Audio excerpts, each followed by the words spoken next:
Salut tout le monde, j'espère que vous allez bien. En ce qui me concerne, ça va plutôt pas mal. Alors comme d'habitude, on met les petits pouces, on s'abonne, hein. Il y a d'autres recettes qui arriveront. Je ne sais pas encore lesquelles, mais je sais qu'elles arriveront. Alors aujourd'hui, je vais vous faire un plat un petit peu particulier. C'est une espèce de bœuf bourguignon que je vais travailler sous forme de potée. Et donc ça sera sans gluten, parce qu'il se trouve que j'ai un ami qui vient à la maison qui ne mange pas de gluten. Du coup, je vais adapter cette recette à ce fait. Alors pour ce faire, déjà, j'ai du bœuf à braiser. Hein, alors là, vous pouvez prendre du rondjit ou du paleron, ça va très bien. Que j'ai coupé à peu près en morceaux de 40-50 grammes, grosso modo. Hein, je n'ai pas pesé. Hein.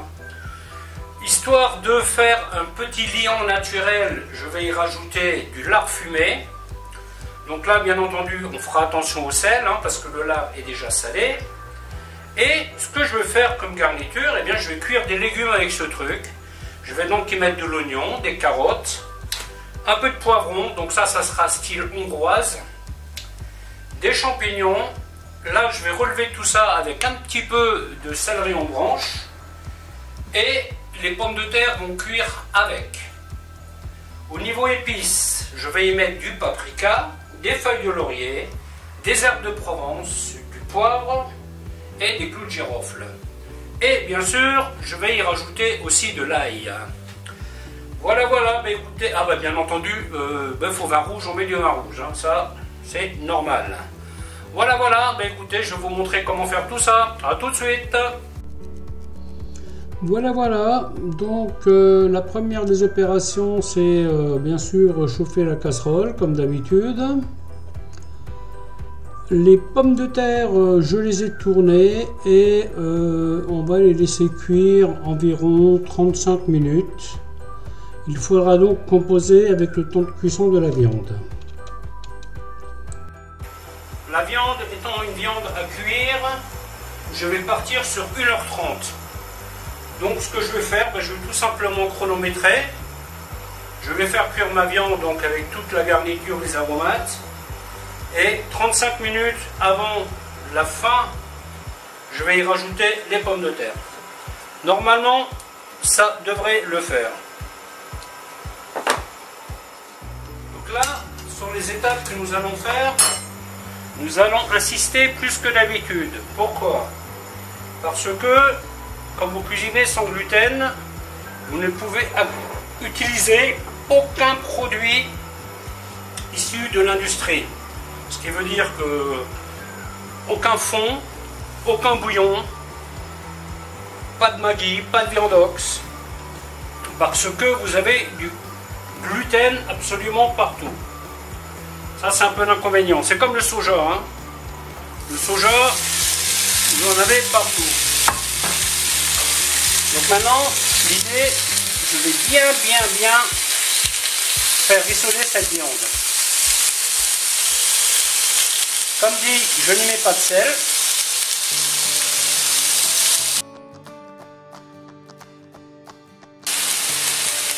Concernant la liaison, vous avez quand même quelques options. Vous pouvez faire une liaison à la fécule de pommes de terre. Vous pouvez faire une liaison à la maïzena. Et aussi, c'est celle que je vais tenter, vous pouvez faire une liaison par réduction. Donc là, vous allez vraiment utiliser la matière de la viande pour épaissir votre sauce. C'est la raison pour laquelle je mets du lard. Vous pouvez y mettre du pied de veau aussi, si vous voulez. Ça vous épaissira légèrement la sauce. L'avantage du pied de veau, c'est qu'il est gélatineux. Et donc celui-ci, il épaissira naturellement votre jus de cuisson. Bien entendu, on va faire évaporer tout le liquide. Ça va former une petite croûte qui est faite de sucre. Et c'est donc avec cela qu'on va parfumer la sauce. Vous voyez, là, la viande, elle est vraiment bien colorée. Je suis en train de bien la colorer de l'autre côté. Et ainsi de suite. Il me pose souvent des questions concernant cette ail. En fait, c'est tout simplement de l'ail que j'ai mixé avec de l'huile d'arachide. Hein. Vous voyez, 9/8/2023. Toujours blanc. On insiste bien. Ne cherchez pas à aller trop vite. Donc là, maintenant, je mets cette viande de côté. Vous voyez, donc là, vous avez des sucres à l'intérieur. Hein. Et donc maintenant, je vais y rajouter les morceaux de lard que j'ai coupé bien gros. Le lard commence à griller. J'y mets les oignons. Alors là, vous avez un mix oignon rouge, oignon blanc.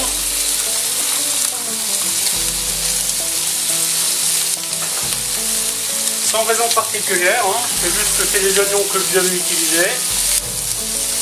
Et maintenant, on continue. On va faire colorer l'oignon. Bon, c'est un plat qui est un peu long à mettre en place. Là, ça fait 20 minutes que je suis sur ma casserole. Il m'a fallu une dizaine de minutes pour préparer, couper la viande, les carottes et tout. Donc, on insiste bien sur la coloration des oignons. Faut pas avoir peur de leur donner une petite couleur. N'oubliez pas que c'est là que se fabrique le goût de la sauce, hein, tout simplement. D'autant plus qu'on ne va rien y rajouter. Et ensuite, tout simplement, on va y rajouter les carottes. Carottes que l'on va faire colorer aussi, donc avec le lard et les oignons. Toujours dans le but de faire une sauce goûteuse. Et bien entendu, on n'hésite pas à touiller régulièrement, hein, parce que l'idée c'est de colorer les carottes et les oignons et tout ça un peu de chaque côté.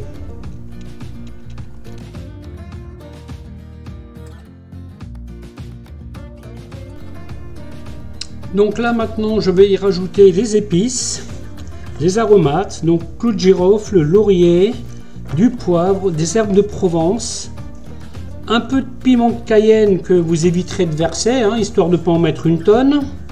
Là j'y rajoute un petit peu de céleri en branches, coupé en petits dés, ça va parfumer un petit peu la sauce. Et aussi je rajoute du paprika.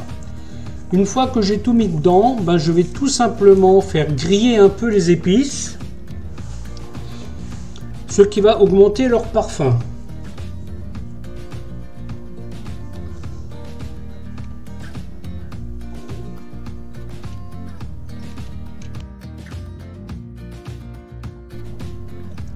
Voilà, donc on y met les poivrons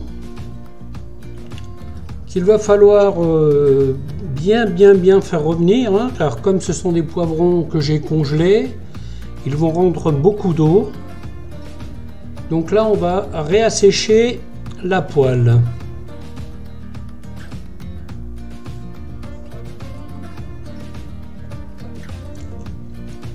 Ensuite on y rajoute les champignons.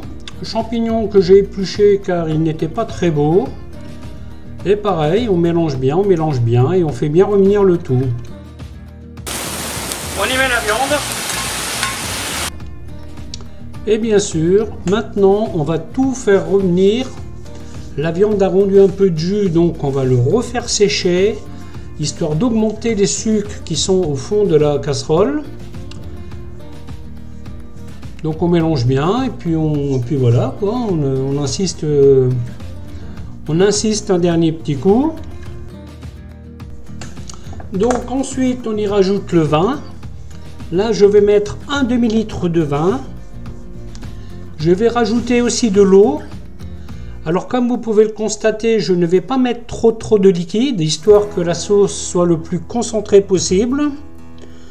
À la base on appelle ça mouiller à hauteur. Mais bon, on l'a vu que nous partons sur 1h30 de cuisson. J'ai rajouté de l'eau, histoire de compenser la réduction. Donc maintenant, nous allons partir sur 45-50 minutes de cuisson avant d'y rajouter les pommes de terre. Les pommes de terre ayant besoin de grosso modo 35 minutes. ça devrait normalement le faire. Au pire, on réajustera plus tard.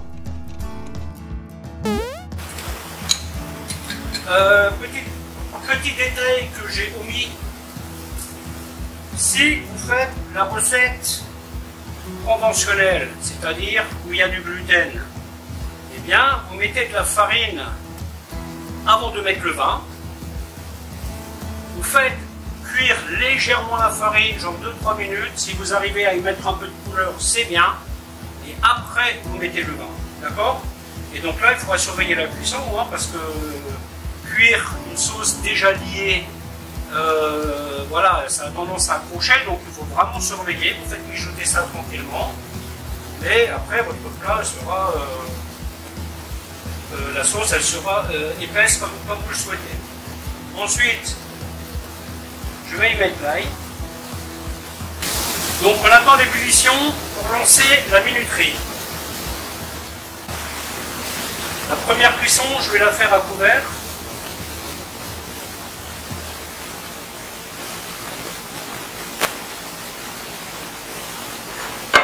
Et bien entendu, on baissera le feu.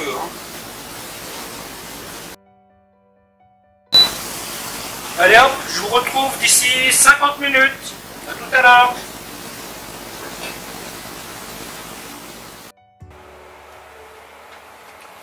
Nous en sommes à une demi-heure de cuisson. Petite vérification.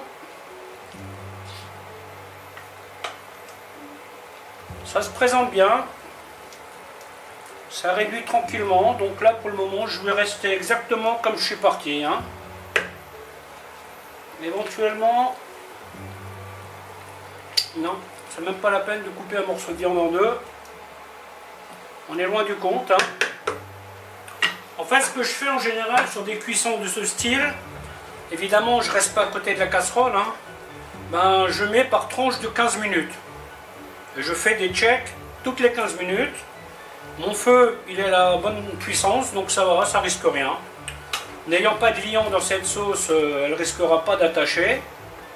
Sauf si vraiment je l'oublie. Après, au niveau du visuel, ouais, c'est déjà une sauce qui a un peu de teneur. Hein. En termes de goût,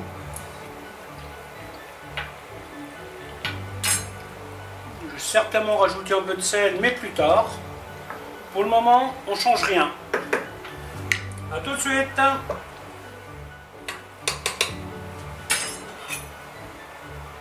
45 minutes sont passées. On va faire un premier test de viande.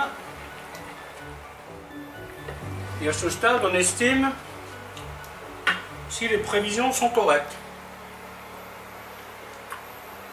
Est-ce qu'on y met les pommes de terre ou pas? Donc là, je vais rajouter 35-40 minutes. Et donc, ça devrait le faire. Le lard sera cuit, c'est sûr. On regoute la sauce. Là, je crois que je ne vais même pas rajouter de sel là-dedans. Elle est exactement comme il faut. Donc ce qu'on va faire, ben, on va y mettre les pommes de terre.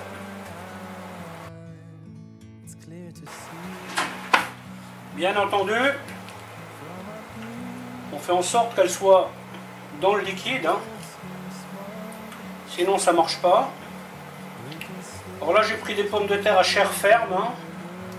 Je ne me rappelle plus de leur nom, mais c'est à chair ferme. Tout ça, vous êtes à peu près sûr que... Voilà, hop. Et je vais rester à couvert. Parce que ma sauce, elle a quand même bien réduit. Donc ça va le faire. Telle qu'elle est là, ça va le faire. Et donc maintenant, je rajoute 35 minutes. A tout de suite.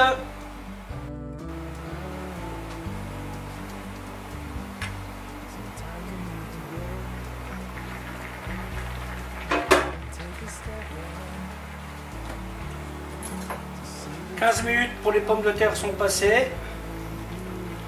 Maintenant, je vais ouvrir le couvercle et je vais rajouter 20 minutes avant même de piquer dedans pour les tester. Et maintenant, ce qu'on va faire une réduction et dans 20 minutes, je vais tester la viande pour voir si c'est cuit. Si c'est cuit, eh ben, je vais tout laisser comme ça. Si c'est pas cuit, ben, je vais retirer les pommes de terre qui probablement seront cuites et rajouter du thon à la viande. Voilà, voilà. Alors, concernant le dressage, vous pouvez le laisser dans la casserole, bien entendu. Tout ce que vous avez à faire éventuellement, c'est de mettre un petit peu de cébette, mettre un peu de couleur vert. Hein. Aussi, ce que vous pouvez faire éventuellement, c'est de faire des petits croûtons. Par contre, les croûtons, évidemment, ça sera si vous faites la version traditionnelle. Hein. Parce que, bien entendu, si vous mettez des croûtons, ça ne sera pas sans gluten. Alors, en ce qui me concerne, j'hésitais, est-ce que je vais lier ou pas? Eh bien, la réponse, c'est non. Je vais laisser ma sauce telle qu'elle. Elle aura bien mijoté. Je pourrais éventuellement choisir l'option de tout sortir ce qu'il y a dedans et de la faire réduire. Mais en fait non, je vais la laisser comme ça. Parce que ce plat-là, je le prépare pour demain. Donc, vu qu'il va réchauffer demain encore une bonne demi-heure, eh bien tout simplement, je vais laisser ça là-dedans et puis voilà, quoi.